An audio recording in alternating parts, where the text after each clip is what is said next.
মেমারি ২ নম্বর ব্লকের অন্তর্গত বনগ্রামে পরমানন্দ মিশন আশ্রমে পরমানন্দ কুটির ও পরমানন্দ মন্দির প্রাঙ্গণে ৭০তম শ্রীমৎ স্বামী পরমানন্দ মহারাজের আবির্ভাব দিবস উপলক্ষে পুজো, হোমযজ্ঞ, ধর্মমূলক অনুষ্ঠান, খেলাধুলা সহ বিভিন্ন অনুষ্ঠানের মধ্য দিয়ে পালন করা হয় বুধবার।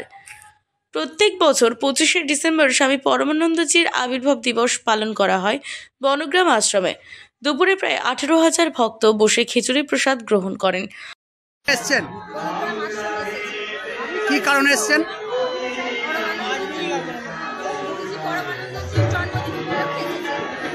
প্রত্যেক বছর কি আজকের দিনই হয়? কেমন লাগছে এসে আশ্রমে?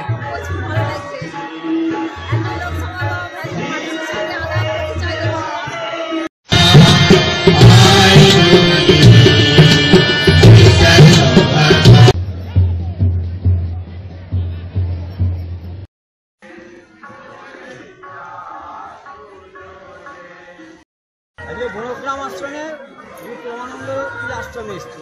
কি উপলক্ষে এসছেন? গুরুজির ৭০তম জন্ম উপলক্ষে কি কি অনুষ্ঠান হচ্ছে আশ্রমে? সমস্ত রকমের অনুষ্ঠান হচ্ছে এখানে।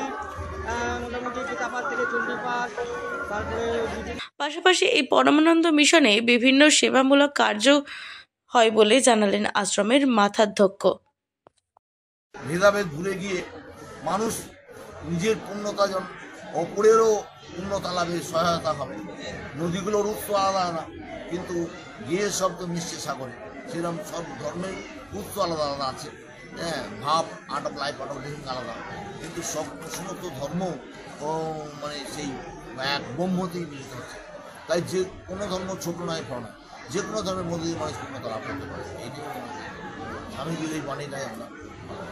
কিন্তু ব্যাপার হচ্ছে এইটাই, মানুষকে পূর্ণতা প্রাপ্ত হতে হবে, তার জন্য এগিয়ে যেতে হবে। মানে বিভিন্ন আর্ট অফ লাইফ, বিভিন্ন মধ্যে দিয়ে মানুষ এগিয়ে যাবে। তা আমরা আমাদের মূল লক্ষ্য হচ্ছে এইটাই, আমাদের যারা দুস্থ গরিব অসহায় ছেলে তাদের মানুষ করে বড় করে তোলা হচ্ছে। হ্যাঁ, রিক্সা এলাবে, ভালো রিক্সা এলাবে, যদি চাষবাস করে ভালোভাবে চাষবাস করে বিভিন্ন রকম ভোকেশনাল ট্রেনিংয়ের মাধ্যম দিয়ে আমরা হচ্ছে ছেলেদের জীবনে নিজের পায়ে দাঁড়ানোর পথে আমরা এগিয়ে দিয়ে চাইছি।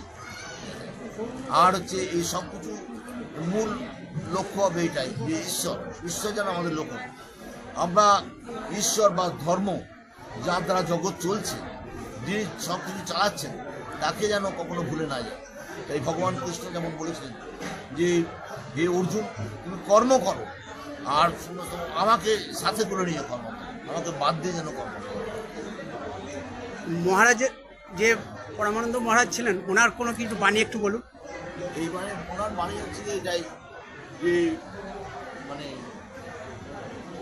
আগেই বাণীটা বললাম, ওনার বাণী হচ্ছে যে এটাই ছিল, সমস্ত মানুষের অন্তর্জগতে তিনি বসবাস করছেন এবং সব কিছুই তার ইচ্ছার দ্বারা পরিচালিত পরিবেশিত হচ্ছে।